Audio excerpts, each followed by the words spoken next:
Wil,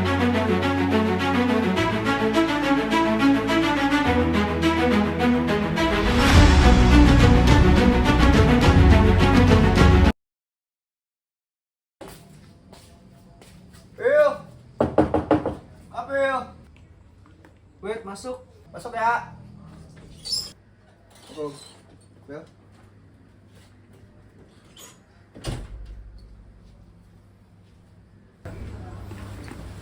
Sehat Wil? Aman, sehat-sehat. Ada apa nih? Ini Wil. Jadi gue mau ngasih sedikit pembahasan nih kalau siapa Pembahasan tahu apa tuh? siapa tahu kan nambah wawasan gitu buat lo Wil. Oke, boleh. Nah, Gue sambil ngerjain tugas nih tapi nggak apa-apa santai anjir, sumpah. Santai kan? Santai. Jadi gini nih, gue bakal ngejelasin tentang serangan data PLN yang merajuk pada upaya taktis dan investigasi terkait ancaman cyber attack yang ada di Indonesia, Pil. Wah, apa tuh? Kayaknya bermanfaat banget nih.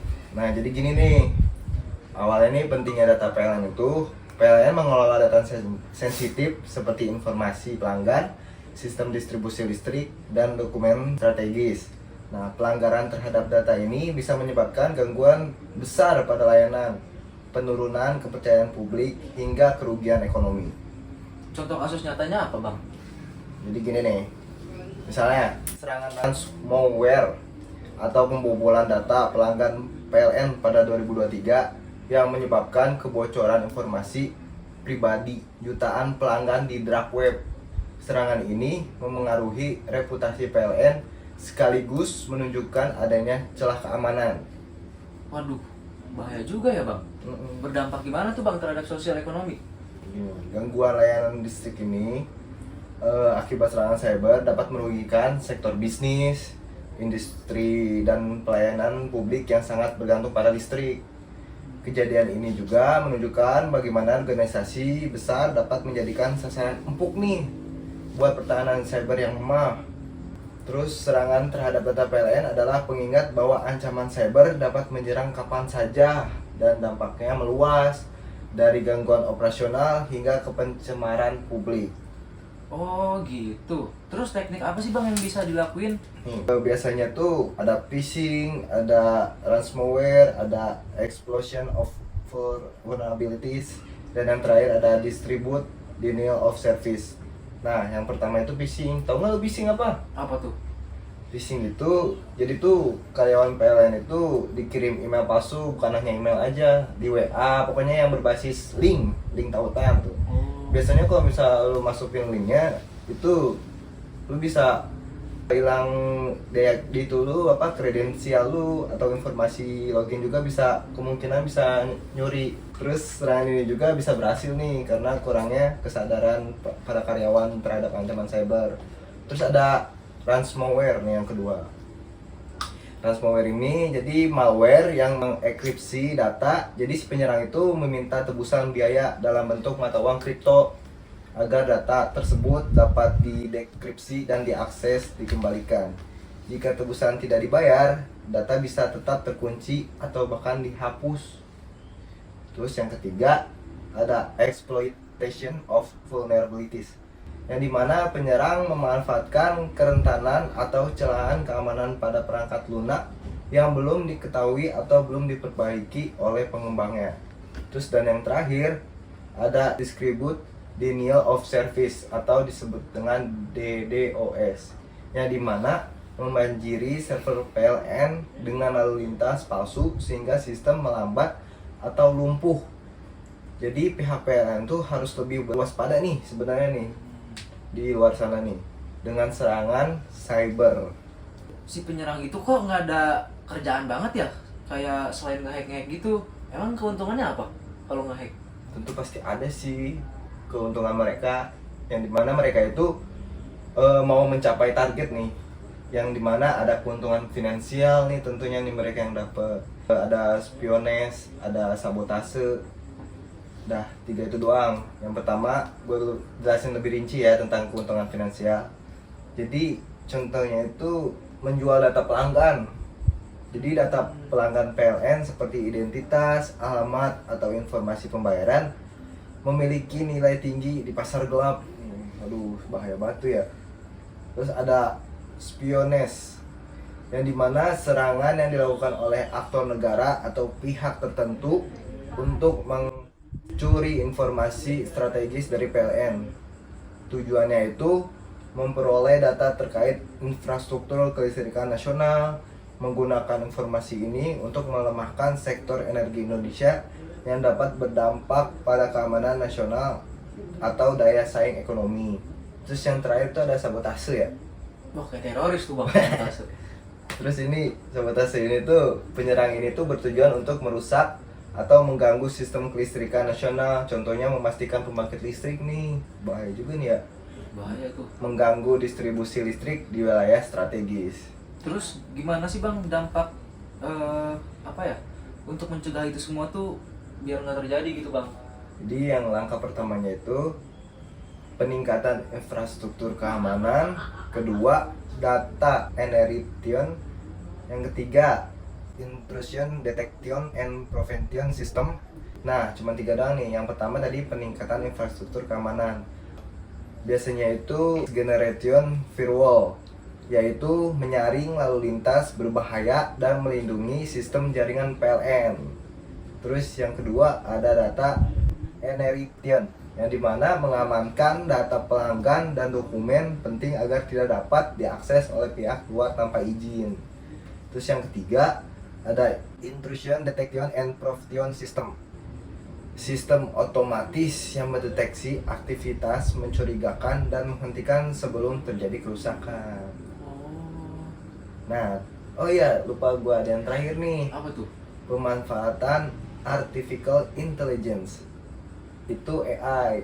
AI ini digunakan untuk mendeteksi pola serangan secara real time. Contohnya, mendeteksi aktivitas tidak wajar seperti login dari lokasi asing. Oh, ada lagi, gue lupa nih, ada lagi. Apa tuh bang? Ada lagi, gue lupa nih.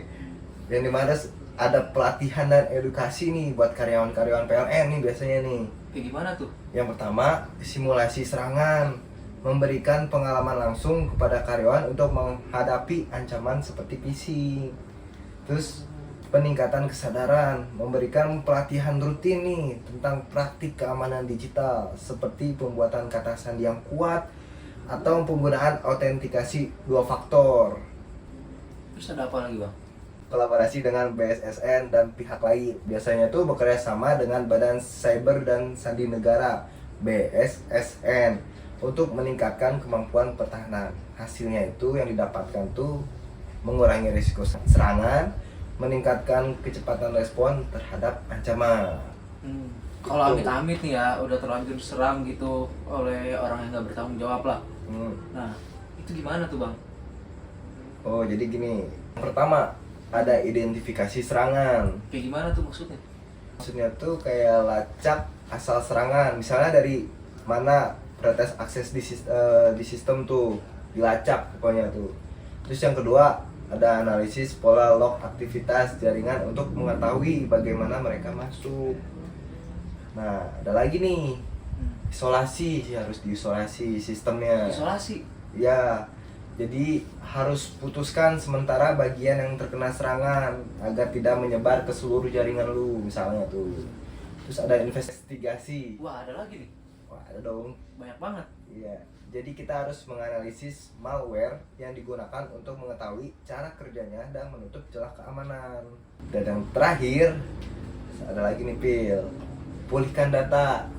Gunakan backup data yang aman untuk mengembalikan sistem ke kondisi semula. Oh gitu Ki. Iya. Ya semoga aja dijauhkanlah hal yang apa sih yang tidak diinginkan lah gitu. Iya. Ya tapi kita harus siap siaga dan waspada akan serangan ini kan. Benar, Pil. Nah kalau gue boleh tahu nih, Iya. tantangan utama yang dihadapi Indonesia dalam menangani ancaman cyber pada PLN itu apa? Biasanya tuh kekurangan ahli keamanan cyber sih Pil, biasanya Pil. Jadi tuh minimnya pendidikan khusus, yang dimana program pendidikan tinggi atau pelatihan profesional di bidang keamanan cyber itu masih sangat terbatas sih Pil. Jadi biasanya kurikulum teknologi informasi di banyak universitas belum fokus pada keamanan cyber secara mendalam. Terus keterbatasan SDM juga Pil biasanya. Kekurangan ahli keamanan cyber. Indonesia ini kekurangan jumlah tenaga ahli di bidang keamanan cyber, Pil. Kok bisa gitu? Iya, jadi tuh kurangnya keamanan cyber yang dimana mengidentifikasi, menganalisis, dan merespon serangan dengan cepat dan efektif. Terus teknologi juga perantas yang berkembang. Jadi kecepatan adaptasi teknologi mereka seringkali lebih cepat daripada organisasi korban. Terus gimana cara ngatasin strategi jangka panjang untuk ketahanan cyber di Indonesia? Jadi langkah strategisnya itu strategis langkah panjang ya. Iya. Jadi yang pertama itu ada investasi teknologi. Jadi pemerintah harus mendanai riset untuk mengembangkan alat keamanan digital dalam negeri. Terus memberikan insentif kepada perusahaan lokal yang memproduksi perangkat lunak keamanan. Terus yang kedua, peningkatan pendidikan yang tadi gue bilang. Mendirikan pusat pelatihan cyber nasional. Terus menambahkan juga nih kurikulum keamanan. Tadi kan keterbatasan ya. Iya. Nah, jadi itu kita harus menambahkan kurikulum keamanan digital di universitas. Terus bisa juga tuh buat kolaborasi antar internasional yang dimana bergabung nih dengan aliansi keamanan cyber internasional seperti ASEAN Cyber Security Cooperation. Terus meningkatkan hubungan dengan negara nih yang memiliki teknologi cyber canggih. Terus yang terakhir ada peningkatan hukum dan regulasi. Harus memperketat juga nih sanksi untuk cyber crime. Terus mengadopsi standar internasional untuk keamanan data. Jadi buat tujuan akhirnya nih Pil, mengurangi resiko serangan. Yang kedua, menyediakan perlindungan lebih baik untuk infrastruktur vital seperti PLN. Wah, sangat bermanfaat banget nih informasi yang lu kasih ke gua. Yoy. Dari mulai pentingnya data PLN, kasusnya, cara mencegahnya, teknik penyerang si oknum tersebut, dan lain sebagainya. Ya, gitu aja sih Pil yang mungkin yang gua mau sampein ke lo Pil. Wah, terima kasih banget ini ya. Paling ngopi-ngopi sisanya ya ini ya. Iya. Aduh. Jadi sampai bertambah ilmu gua nih. Yoi men, gak tau ini gue ada referensi sih dari temen gue. Oh gitu. Iya, penting banget ini temen gue kan ada pegawai PLN ya. Jadi gue sharing-sharing lah pengalaman, sharing-sharing informasi. Oke deh kalau gitu nanti kalau ada informasi lebih lanjut kasih tahu gua aja. Iya siap ya. Oke.